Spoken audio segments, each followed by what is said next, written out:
P T I کے مرکزی رہنما جناب یوسف زئی صاحب سابق وزیر اطلاعات بھی ہیں اور ڈان نیوز پشاور کے بیورو چیف علی اکبر ہمارے ساتھ موجود ہیں۔ علی اکبر، آپ سے میں آغاز کروں گا کہ اس خبر کو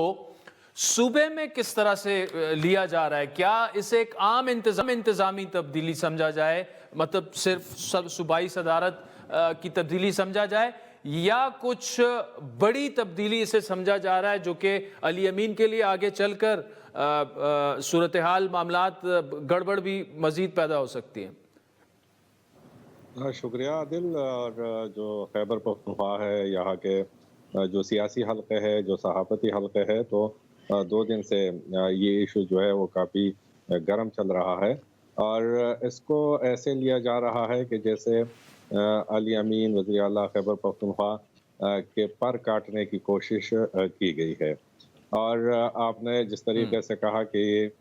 اختلافات بہت پہلے سے تھے ان میں، اب اگر یہ عہدہ کسی اور بندے کو چلا جاتا تو شاید وہ پھر یہ کہا جا سکتا تھا کہ علی امین صاحب پہ پارٹی کا جو ہے وہ بہت زیادہ ہے، وزیر اعلیٰ بھی ہے، تو دونوں کام نہیں دیکھ سکتے،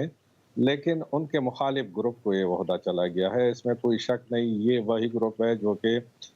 تحریک انصاف کے گزشتہ دور حکومت میں محمود خان کے خلاف سرگرم تھا، اور اس گروپ میں جو ہے عاطف خان، شاہرام ترکی، شاہ فرمان، شکیل خان اور 2-3 اور بھی رہنما اس کے اندر موجود ہے۔ اور اسی حکومت میں، علی امین کی حکومت میں 2 ماہ پہلے آپ نے دیکھا ہوگا کہ عاطف خان اور وزیر اعلیٰ علی امین گنڈاپور بیانات میں بالکل آمنے سامنے آئے تھے، تو یہ ایک قسم کا فارورڈ بلاک سمجھا جاتا ہے یہ جو صدارت کا عہدہ جنید اکبر کو گیا ہے، کیونکہ ان کے ساتھ جو لوگ ہیں وہ شروع سے ایک مخالف سے میں جو ہے وہ جا رہے تھے۔ دوسرا یہ کہ چونکہ علی امین گنڈاپور جی بتائیے علی امین گنڈاپور وزیر اعلیٰ بھی تھے اور صدر بھی تھے، تو جب کوئی ایسے وزیر اعلیٰ ہوتا ہے اور پارٹی صدر بھی ہوتا ہے تو کافی پاورفل ہوتا ہے، تو اس سے یہ پاور جو ہے وہ لینے کی ایک کوشش سمجھی جا رہی ہے۔ اور یہ آپ نے ایک طرف اشارہ بھی کیا کہ جب بشرا بی بی یہاں پہ آئی تھی، یہ اختلافات پہلے بھی تھے، لیکن جب وہ یہاں پہ آئی اور اس نے وقت گزارا تو یہ فیصلہ اسی وقت ہوا تھا، تاہم بیچ میں سے اس کی گرفتاری آ گئی، اور 2 دن پہلے جو ہے یہ صدر ان کو نامزد کیا گیا ہے، اگرچہ 2-3 دن ہوئے اس کا نوٹیفیکیشن جو ہے ابھی تک نہیں ہو۔ اچھا،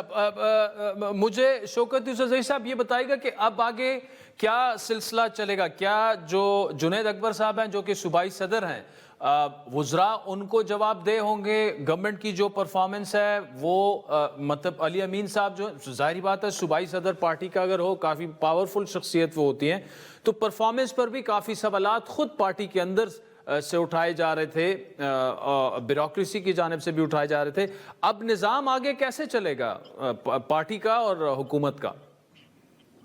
بسم اللہ الرحمن الرحیم، بہت شکریہ۔ دیکھیں، یہ اتنا ہائپ کریٹ کی گئی نا اس حوالے سے کہ جی علی امین گنڈاپور سے یہ عہدہ لیا گیا ہے تو شاید اس پہ عدم اعتماد ہو رہا ہے، ایسی کوئی بات نہیں ہے۔ 2 عہدے رکھنا ویسے بھی ٹھیک نہیں تھا، اور ہماری پاکستان تحریک انصاف کہ اس سے پہلے بھی جو صوبے میں جو بھی وزیر اعلیٰ رہا ہے وہ بغیر اس عہدے کے رہا ہے، اور انہوں نے اپنا ٹینیور پورا کیا ہے دونوں وزیر اعلیٰ نے۔ اور دوسری بات یہ کہ جب آپ کو یاد ہوگا کہ کیسر صاحب جب پریزیڈنٹ تھے 2013 میں، وہ اسپیکر بنے، میں جنرل سیکرٹری تھا، میں منسٹر بنا، تو اس وقت بھی یہ ہم سے عہدے واپس لیے گئے تھے۔ تو یہ میٹر نہیں کرتا ہے کہ کیا، ہاں بطور سی ایم ان پہ اعتماد ہے، اگر اعتماد نہ ہوتا تو ان کو ہٹا دیا جاتا، لیکن عمران خان کا ان پہ ابھی تک اعتماد ہے اور وہ پرفارم کر رہے ہیں۔ جس دن اعتماد ختم ہوا اسی دن وہ ہٹ جائیں گے۔ یہ کہنا کہ جی وہ بالکل جو ہے نا اب جو صوبائی صدارت سے ہٹ گئے تو ایک پیرالل گروپ بن جائے گا، ایسی کوئی بات نہیں ہے۔ پاکستان تحریک انصاف میں کوئی بھی گروپ نہیں بن سکتا، اگر کوئی گروپ بنے گا بھی تو وہ عمران خان اس کو نہیں چھوڑے گا اور نہ ہی اس کو انکریج کیا جا سکتا ہے۔ تو یہ بات ٹھیک ہے کہ اختلافات تھے، لیکن اس کا ہرگز یہ مطلب نہیں کہ ان کے اختلافات کی بنیاد پر جنید اکبر کو لایا گیا ہے۔ وہ ایک دیکھیں، میں شوکت یوسف زئی صاحب آپ کو 20-25 سالوں سے ہم جانتے ہیں، آپ کو یہ بھی پتہ ہے اختلافات تھے بھی، شہرام کو صوبائی ٹکٹ نہ دینا، آپ کو پشاور کی بجائے شانگلہ سے الیکشن لڑوانا، 2-3 اور آپ کے ایسے لوگ ہارے ہیں جو کہا یہ جاتا ہے آپ کے اپنے لوگوں کی طرف سے کہ وہ ہروائے گئے، تو جو آپ لوگوں سے کیا یہ جو آپ جیسے لوگوں سے زیادتیاں ہوئی ہیں، جنید اکبر صاحب اس کا ازالہ کریں گے؟ نہیں، ہم تو کبھی بھی جنید اکبر صاحب کو یہ مشورہ نہیں دیں گے کہ وہ اس طرح کوئی کاروائی کریں یا اس طرح سوچے بھی، اس لیے کہ ہمارے ساتھ جو کچھ ہوا ٹھیک ہے، نو ایشو، یہ تو دیکھیں نا، ہم سے کہ عمران خان کے ساتھ جو کچھ ہے اس سے زیادہ تو ہمارے ساتھ نہیں ہوا ہے. عمران خان تو ابھی بھی دوسرا سال جیل میں ہے. ہمارے کیا ہوا ہے، یہ کوئی بات نہیں. اگر ہم اسمبلی میں نہیں پہنچے تو اس سے کوئی فرق نہیں پڑتا. پارٹی کی حکومت ہے صوبے میں، ہم پوری کوشش کر رہے ہیں. آپ کو پتہ ہے کہ ہمارے بھی بہت سارے تحفظات اور ہر ورکر کے ہوتے ہیں، لیکن ہم نے کبھی بھی اس کو آڑے نہیں آنے دیا، اور الحمدللہ اپنی پارٹی کے ساتھ کھڑے ہیں، بغیر کسی عہدے کے، بغیر کسی لالچ کے. آج بھی میں کہتا ہوں مجھے کوئی عہدہ نہیں چاہیے، نہ لوں گا انشاءاللہ، لیکن یہ کہ صرف پارٹی کے ساتھ کھڑے ہیں. اچھا، میں ایکسپیکٹ کرتا ہوں، جنید صاحب سے میری بات ہوئی ہے، جی جنید اکبر صاحب سے، انہوں نے بڑے اچھے خیالات کا اظہار کیا. انہوں نے کہا کہ ایسا کبھی نہیں ہوگا.